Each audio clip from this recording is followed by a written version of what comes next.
加拉特隆降临地球还没来得及破坏，杰德便赶了过来。下一秒，加拉特隆操控手臂上来就是一顿乱扫，然后杰德倒在地上，加拉特隆趁机逃走。加古拉出现在小鹿的基地，他讲述了加拉特隆的由来。小鹿自告奋勇地说道：“让我来干掉他吧！”可是奥特曼的光线攻击对吉奥巴里斯毫无作用，他的目的就是来地球寻找赤钢，那便是杰德的终极武器。小鹿等人通过屏幕上的线索来到了冲绳，这里的人们正在跳广场舞。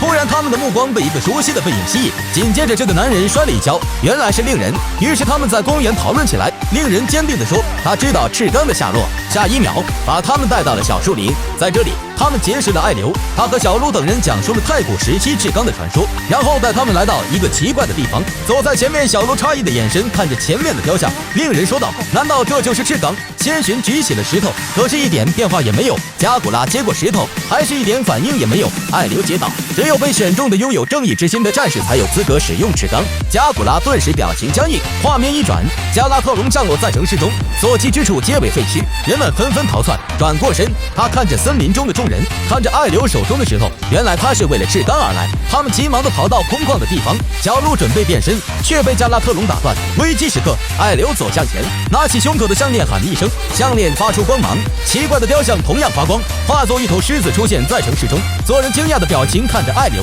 下一秒驾驶着飞船的佩夏来了。所有人都跑了上去，只有艾流凭空消失。加拉特隆目送远去的飞船，随后自己也逃走了。这时艾流再次出现，将狮子收入项链中。飞船降落在一片沙滩上，小鹿跑向前，耳边传来熟悉的声音。紧接着艾流出现在他的眼前，他不仅知道小鹿就是杰德奥特曼，还说为了对抗杰尔巴里斯，开发了对抗他的武器，那个武器就是终极战斗仪。然后用手握紧项链，将赤钢举向前，和小鹿说道：“这就是终极升华器，它能激发使用者的潜能，只有被选中的人才有资格使用。”然后小鹿将手放上去祈祷，可是什么也没有发生。为了找到杰尔巴里斯的线索，他们来到充满外星人的地区，还遇到了红凯。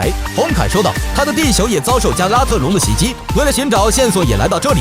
忽然，一颗星球靠近地球，所有人的目光都被天空吸引了。艾流嘴里喃喃道：“那就是杰尔巴里斯的根据地，虚拟行星库西亚。”随后他便现出原形，远在光之国的元老们时刻关注着。佐菲发出奥特签名，让赛罗去地球支援。与此同时，加拉特隆降落地球，小鹿和红凯变身，杰德和欧布同时登场。欧布上来就是一发射线，紧接着变成暗耀形态。杰德跑向前，惊讶地看着熟悉的面孔，然后两人同时发出大招。加拉特隆架起防护盾，这些光线被全部割挡。赛罗小队穿越到地球，他们看到即将封锁的地球，赛罗抓住机会，在屏障结束前飞了进去。此时加拉特隆手持战斧，杰德和欧布也切换了形态，他们开始诱惑起来。加拉特隆一个横扫，双奥被轻松击退，然后扔出战斧。危机时刻，赛罗赶到挡下了这一击。在赛罗的带领下，加拉特隆被三奥打得毫无还手之力。这时地球上所有的生物都化作数据消失了。杰德化身尊皇形态冲了上去，不料加拉特隆胸口发出激光，杰德同样被数据化消失。无奈的欧布只能借助艾克斯的力量，利用身上的装甲强行画出次元空间，将杰德救了出来。冲动的杰德再次跑了上去，赛罗欧布用身体强行挡下攻击。小鹿看到眼前的情形彻底黑化，就好像贝利亚护体一样，直接使出大招十字冲击波对准加拉特隆贴脸扫射。随着爆炸声，杰德变回人间体。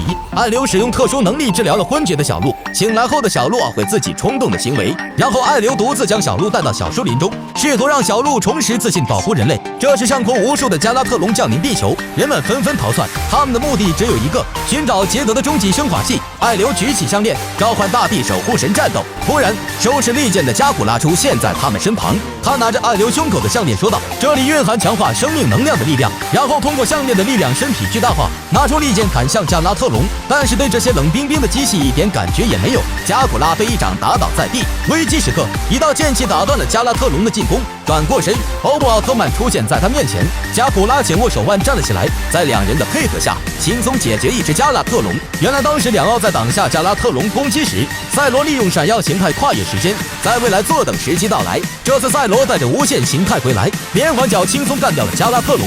这时大地守护神被加拉特隆击倒，他朝着艾流的方向发射激光，艾流强行抵挡伤害，无奈还是在爆炸中倒下。躺在小鹿怀里的艾流还在不断鼓励他，话没说完便化作光消失了，留下赤钢出现在小鹿眼前。重拾自信的小鹿举起石头站起来，在一声嘶吼下，封印在石头里的赤钢重现天日。势，他胸口发出光芒，捷德的原始胶囊诞生，小鹿使用赤钢再次变身，捷德的终极形态出现了，手持终极战斗仪。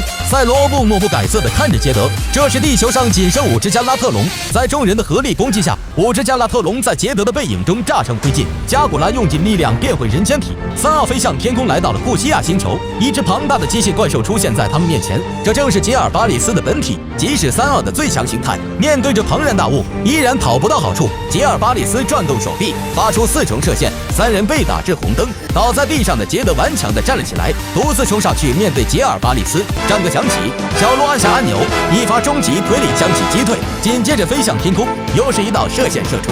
杰尔巴里斯被打蒙圈了。欧布塞罗趁势使出大招射向杰尔巴里斯，他的肉身被成功消灭，但是他的本体逃向天空。捷德抓住机会飞向天空，使出大招捷德终极半月斩，杰尔巴里斯终于被消灭了。地球在赛罗小队的帮助下屏障消失，恢复正常。消失的人类重回地球，光之国的几位元老看到捷德优异的表现，欣慰地笑了。夕阳下，赛罗小队站在海边和小鹿告别。此时詹伯特看着小鹿，眼神中既是熟悉又是陌生。然后小鹿摆出50变形的姿势，赛罗用他的兰花指和小鹿告别，随后飞向异次元空间消失。小鹿看着若隐若现的爱流，脸上露出微笑。这段故事在夕阳中暂时告一段落。关注我，我是小影，电影新解说，经典不错过。